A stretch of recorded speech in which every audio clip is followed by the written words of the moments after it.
Hello, everyone, and welcome back to Isaiah from Mormons. Today we're going to be talking a little bit about Isaiah 27, and we're going to be doing some interesting things with the creation story.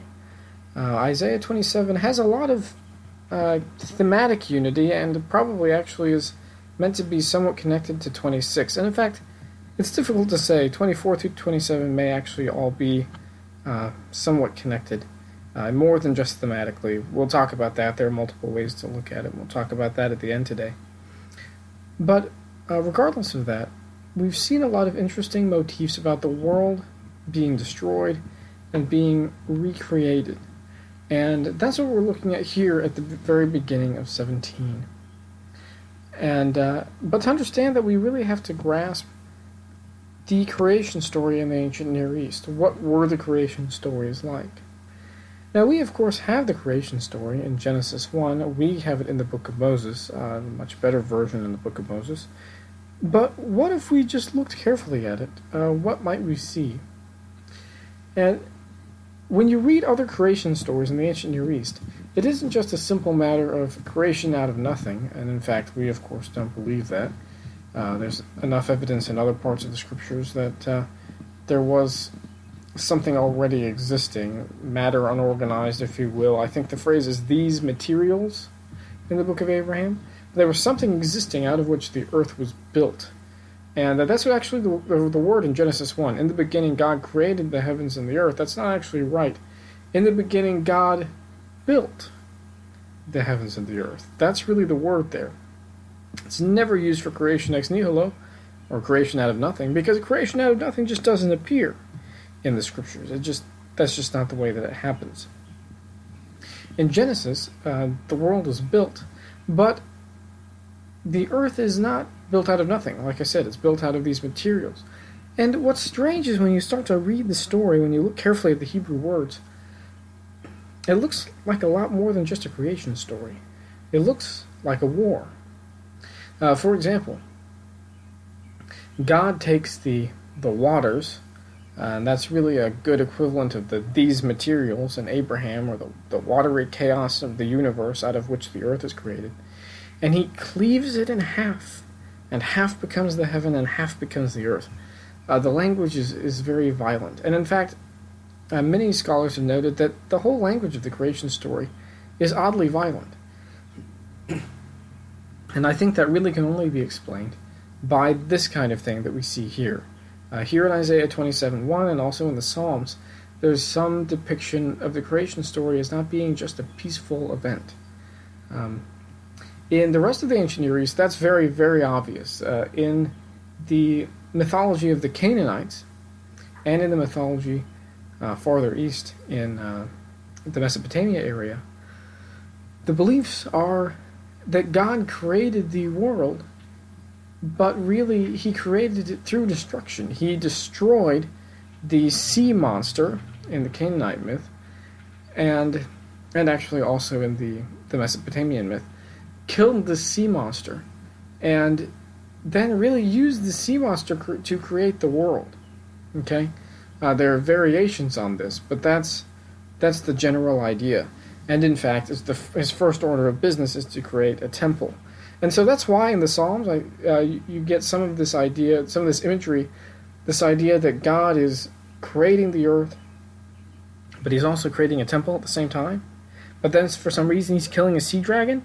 Well, that's because of this other concept of the creation, that there's this destruction of this sort of sea monster, and then the earth is created out of that. And so that's what we see here. Now, some people may be a little bit worried about this. How could Isaiah be taking this idea from the surrounding cultures of the ancient Near East, people who are, after all, from other religions, and kind of reappropriating it here? Why do Genesis and the Psalms and Isaiah all do that? Well, we see the same thing in General Conference, right? Look, for example, at almost any General Conference. How often do you hear quotations from the great works of literature from people who are definitely not Christians? They're talking about religious topics, but they're not Christians, and those that are Christians are not our own denomination. They may be Protestants, So that kind of thing definitely does happen. So we shouldn't be so upset to see Isaiah doing the same thing that our own Quorum of the 12 and First Presidency do today. He's just taking things from the culture and using it to explain things in his own time and place. However, we should note that this is not exactly the same. What is talked about in the scriptures in the Old Testament is not exactly the same as what the Canaanites say. There are and the other populations farther east. Yeah, there are some similarities. There's no question about that.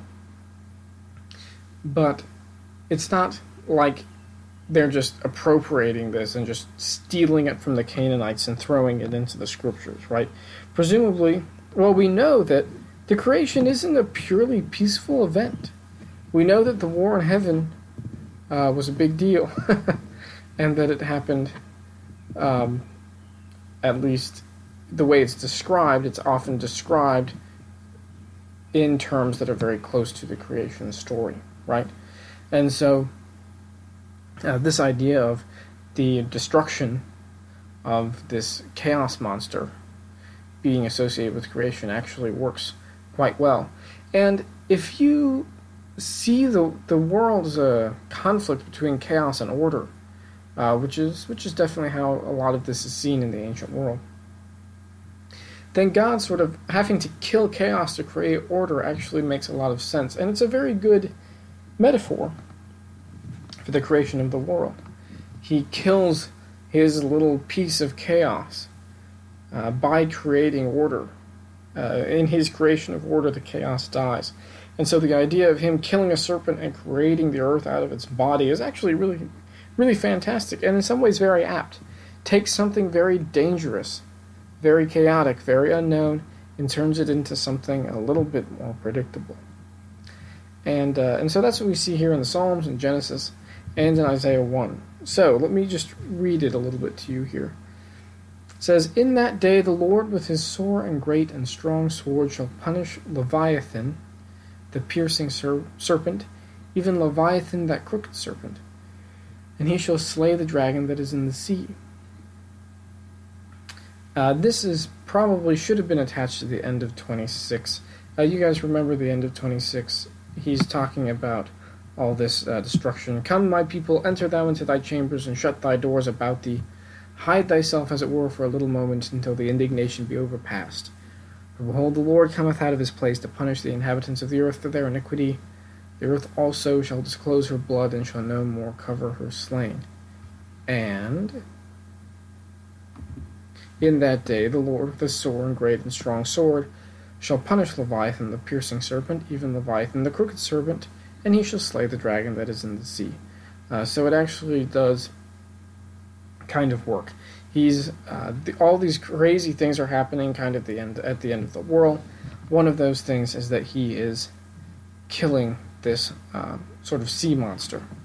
Now this is happening at the that happened at the beginning of the world, but it's happening also at the end. Because remember, we've already seen this kind of thing. Isaiah in this entire section is talking about the earth being destroyed and remade. That's why we got some allusions to the book of Moses earlier on in this section. And so that's exactly what we see here. So he has this great sword with which he's killing Leviathan. And the Leviathan is the traditional name we get in the Psalms and in Job of this chaos monster. And he's depicted as the serpent that is also a sea dragon. So it actually works perfectly well to have the God killing the sea monster here. Okay, so it kind of doesn't make sense at first. But he's hearkening back to the creation.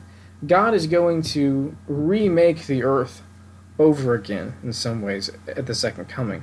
And that actually makes perfect sense. And we see that, of course, in our own theology, that God really is going to remake the earth, as it were. And that's exactly what we see here. So then it cuts to something a little bit different. And it's difficult to say exactly how it's related. Once again, it might be tied closely. It might just be arranged thematically. Either way, this is all kind of second coming stuff. And we're going to review it all because it is at least arranged thematically. Whoever edited this together, we should at least look at what they've done. So we'll talk about that at the end. But Then it moves to something only slightly related. In that day sing ye unto her, a vineyard of red wine.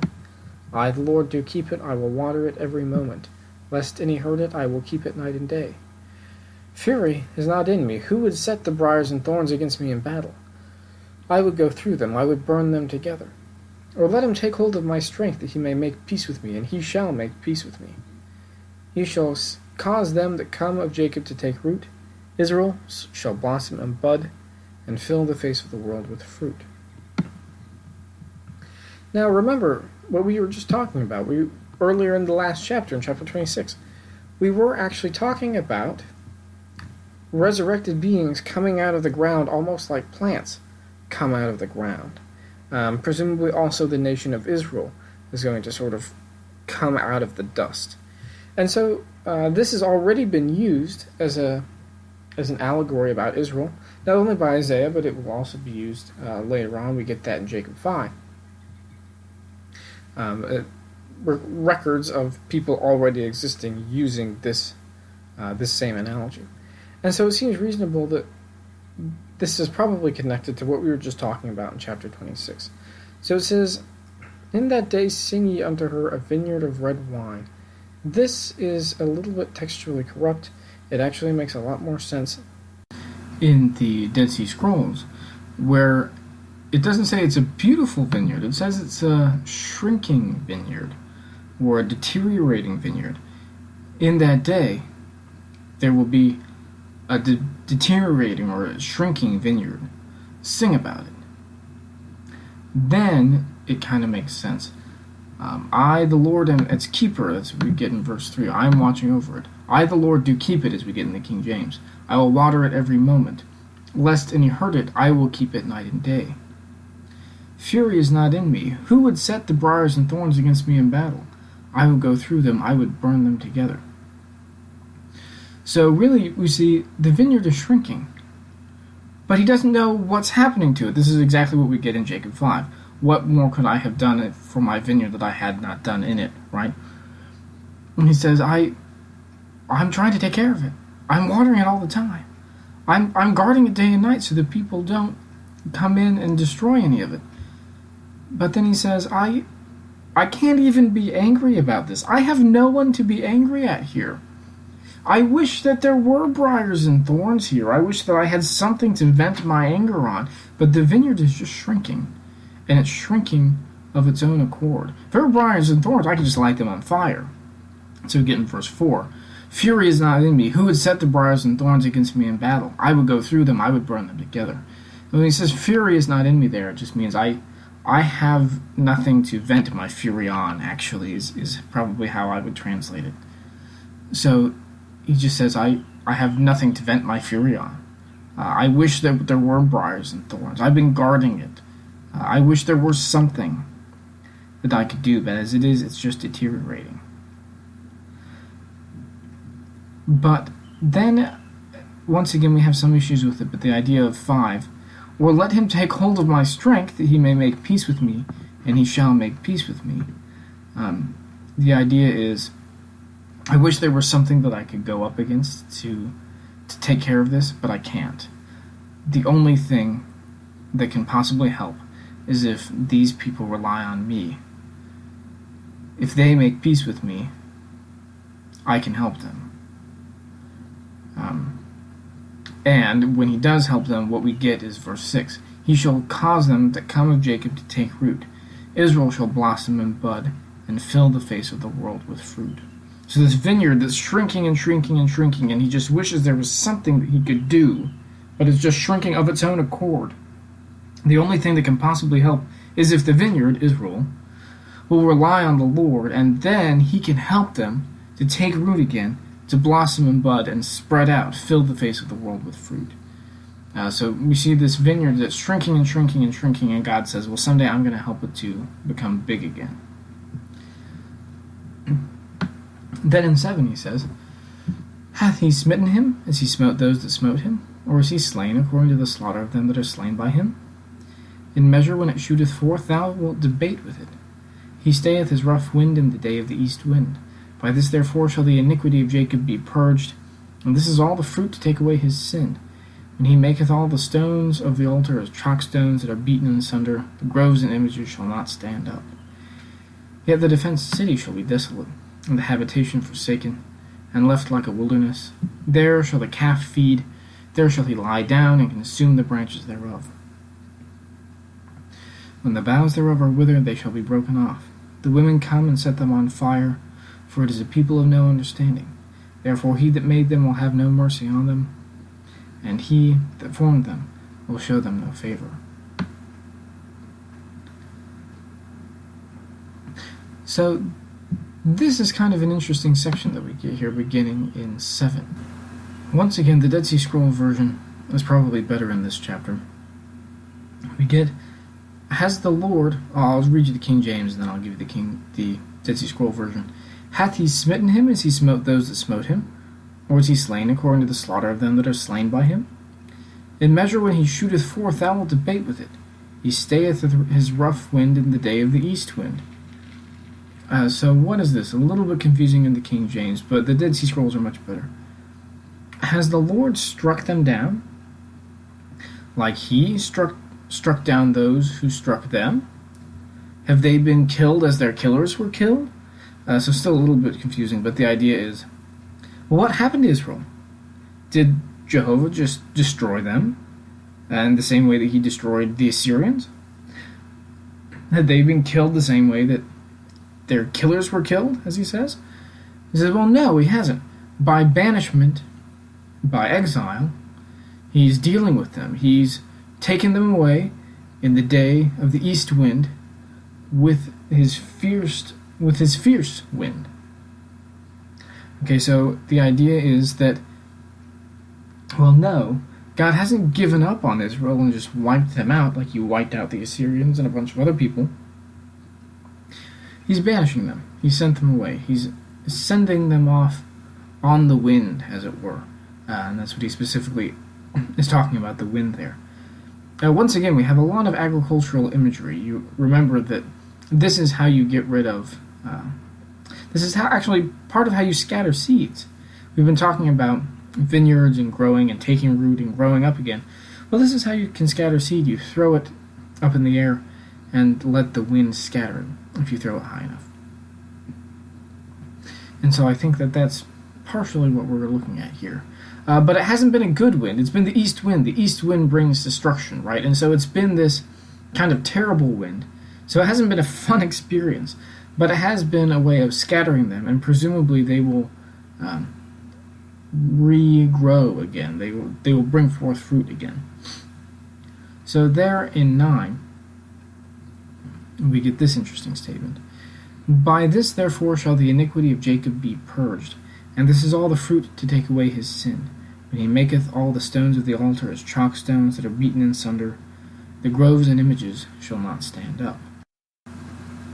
And this actually makes all kinds of sense. This is the fruit by which they will be known, that they have destroyed all idolatry. The altars specifically, it looks like he's talking about idolatrous altars because he's talking about it in connection with groves and images. So the idea is, you want to see fruit meet for repentance, as John the Baptist might say. What is the fruit by which God will know that Jacob, that the house of Israel is doing better? The idea is, well, when he destroys all of the idolatrous paraphernalia floating around, then God will know that Israel is doing better. But then he continues to say, but that's not the only thing that's going to happen during this period. There are going to be other things that we can see. For the fortified city is desolate, a habitation abandoned and forsaken like the desert. There the calves graze, there they lie down, and strip its branches bare. So what's the implication here? Not so much that Israel is going to be the one to voluntarily give up their idolatry. It may be that everything is going to be destroyed, and Israel's idolatrous worship and all the paraphernalia associated with that is going to be destroyed in the process. That's a very, very real possibility that we get here in the text. And that really is kind of what happens. Everything gets destroyed, and yes, idolatry gets destroyed in the process. It says, and the idea is this all these empty cities. The city that used to be fortified is desolate. The habitation, the people that used to live there are gone. It's totally barren. Animals are just grazing there, and they're just eating the branches off the trees. It's just kind of this warped image of everything being completely desolate. But remember, he's been comparing Israel to a grove of trees, and so when you get these images of them being desolate, it's a double meaning. Yes, literally everything will be desolate, but Israel, the vineyard of Israel, is desolate now. And what happens to a vineyard that no longer produces? We get that in the next verse. When the boughs thereof are withered, they shall be broken off. The women come and set them on fire, for it is a people of no understanding. Therefore he that made them will not have mercy on them, and he that formed them will show them no favor. God is not going to take pity on them. It says they come and set them on fire. The idea is just what we get in Jacob 5 in the allegory of the vineyard. The good fruit is taken. When the trees are no longer productive, they are cut down and burned into oblivion. And that's exactly what we see here. And so even though God created them in the first place, he's not going to show them any favor. Now notice that. He talks about him being a creator God. Now, very often Jehovah is depicted as a warrior God, but notice the parallels here between warrior God and creator God that we get. This is really how it works. Is Jehovah a warrior God? Yeah, sure he is. But then here in 11 it talks about him being a creator God. Well, how can that be? Well, the answer is verse 1.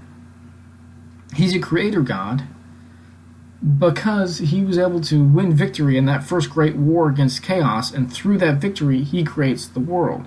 So is he creator God? Sure. But he's a creator God through war, right? And so that's how this whole thing works, and we get that illusion here in this verse.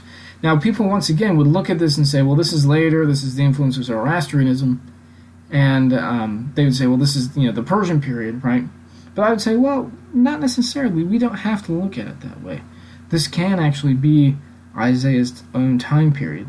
We would say, because of modern revelation, that the idea of Jehovah as a creator God is old. Isaiah may be just restoring an old idea. I think that makes a lot of sense. And so they would have had this concept that God created the world, he created Israel, and what he created he can also destroy. And if they don't shape up, he's going to.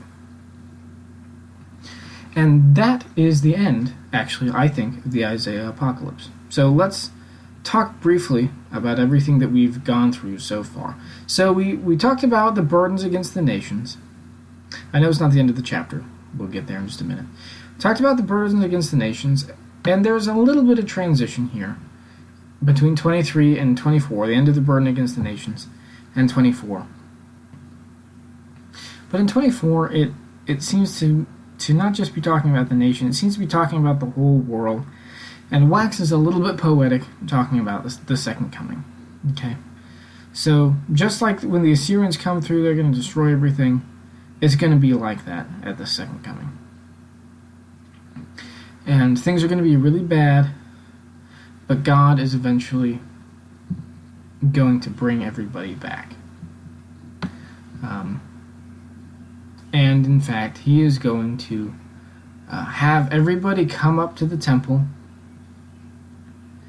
and then he is going to create this temenos way, this sacred way, and kind of go marching out of his temple to pave this, through destruction really, to pave this sacred path for everyone to be able to walk up to the temple. And not just Israel, but everyone in the entire world. Okay, that's what we've gotten so far in this Isaiah apocalypse. And as part of this, he's going to bring back the dead, but he's also going to bring back Israel, and he's going to destroy Leviathan, kind of recreating the world. Once again, we've been talking about that. And Israel is going to be reconstituted. He's scattered them everywhere, but he's going to bring them back in. This is a promise that he's going to bring them back in. Now, once again, this works so well in Isaiah's own time period. His own people are being scattered to the four winds by the Assyrian invasion. Not only is Israel having major problems, but so is Judah. And so, Isaiah says God is eventually going to bring everybody back together. He's going to punish them severely, but if they don't repent, of course.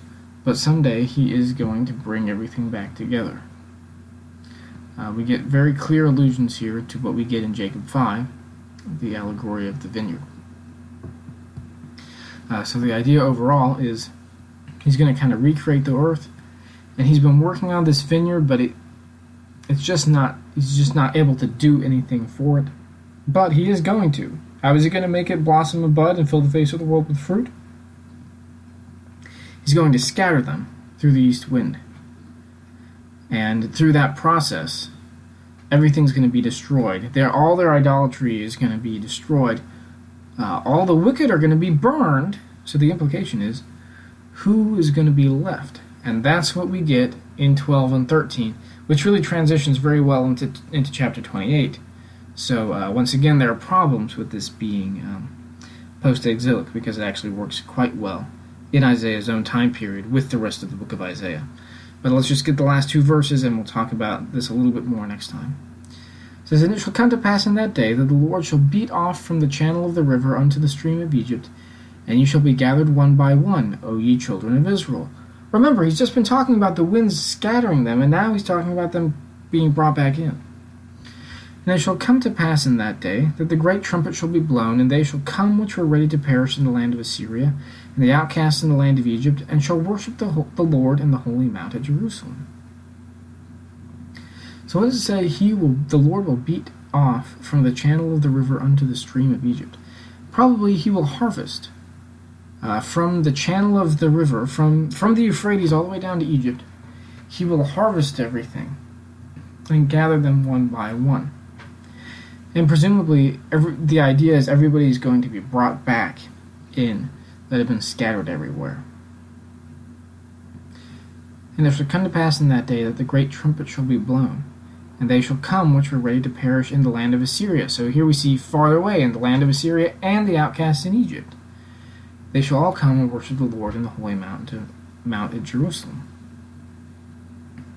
Everybody is going to be able to come back, be gathered in, and worship in the holy mount in Jerusalem. Then Isaiah in chapter 28 is going to proceed to make fun of the northern Israelite temple. It's actually a pretty great chapter. But there's some mistranslation problems, so people don't notice that, so that it seems like this odd ending here. But actually, we do have continuity with the next chapter. But when it says, "beat off from the channel of the river unto the stream of Egypt," that's kind of interesting language. But the idea really is threshing. He's going to thresh, like I was saying, kind of the agricultural imagery we've been talking about the whole time. Thresh them and bring them all in. Gather the good fruit from everywhere and bring it back into the temple in Jerusalem. And this is very, very common in Isaiah. It's also very common in, I think, books like Amos. But we also see it in the Book of Mormon.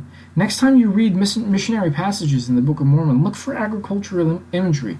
It shows up everywhere. And I think that it comes from Isaiah. Just because they don't quote all of Isaiah in the Book of Mormon doesn't mean they don't have a lot of it. Like I said, I think they have most of Isaiah in the brass plates. And so they're going to talk about it periodically. And I can't help but think that we have some allusions to that stuff, to this very kind of thing that we see here in the Book of Mormon. So what's the gist? I always try to give you the so what and the overall viewpoint at the end of the chapter, and especially now that we're at the end of this section. His warnings are very dire, of course, but the promises are uplifting. He says, you know what? I'm not going to destroy Israel. I'm not going to torch Israel like I'm going to torch Assyria. Yeah, I'm going to scatter them. Yes, they're going to be punished for their sins. Yes, I'm going to burn a whole bunch of stuff and, light stuff on fire, and people that aren't doing the right thing, they're going to have problems. But for those that I have scattered, I hope that they will sort of learn their lesson, and I will gather them back in. Now, some people say Isaiah may have conceived of this as happening soon, perhaps even in his own lifetime. That's difficult to say. Obviously, it didn't really happen just like this in his lifetime, but the idea of scattered Israel being gathered back in definitely did happen. Now, I don't know if Isaiah thought it was going to happen in his lifetime. I'm not sure he was that naive. But we definitely do see it happening today. That's what the gathering of the house of Israel is about. That's what our work is about. Missionary work is trying to bring these people back in and bring them all to the Holy Mount at Jerusalem. God, who created them, yes, for a time He's not going to show them any favor, as He says, but He will have mercy on His people eventually. And that to me is very comforting.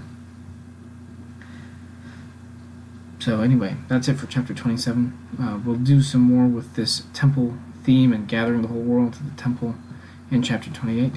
But that's it for chapter 27. I hope you have gotten a little bit out of this Isaiah Apocalypse section, and we'll be back to a little bit less textually corrupt material next time. So we will see you guys next time.